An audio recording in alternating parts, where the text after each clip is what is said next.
అందరికీ నమస్కారం. నేను మీ జబర్దస్త్ శాంతి కుమార్. సో ఈరోజు ఈవెంట్కి నెల్లూరు రావడం జరిగింది. ఆ నెల్లూరులోనే మా రుద్రపురం వీరయ్య టీం సభ్యులందరినీ కలవడం జరిగింది. ఒక అద్భుతమైనటువంటి కాన్సెప్ట్తో మన ముందుకు రాబోతున్న చిత్రం రుద్రపురం వీరయ్య. నాకు చెప్పే లైన్ బన్నీ చాలా అద్భుతంగా అనిపించింది.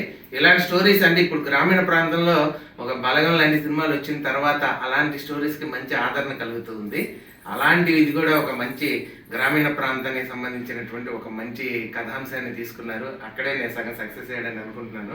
అలాగే టీం సభ్యులందరూ కూడా, అలాగే ప్రశాంత్ కుమార్ గారు, అలాగే మా ఆర్టిస్టులు, వీరు మహిళా ఆర్టిస్టులు కానీ వీళ్ళు కానీ, అలాగే డైరెక్షన్ డిపార్ట్మెంట్ మనోడు డిఓపి గారు, అలాగే కథ, అలాగే దర్శకత్వం కూడా పన్నీనే ఈ సినిమాకి చేస్తూ ఉన్నారు. సో ఈ కొత్త అంటే డిఓపి నువ్వు కొత్త కాదు, కానీ డైరెక్షన్ రంగంలో అడుగుపెట్టావు కాబట్టి ఈ కొత్త రంగంలో నువ్వు దూసుకెళ్ళిపోవాలి. సో అద్భుతంగా విజయం సాధించాలి. సో మీరు చేస్తున్న ప్రయత్నం అంతా అద్భుతంగా రావాలని మనస్ఫూర్తిగా కోరుకుంటూ, so all the best Rudrapuram Veeraiah. Thank you.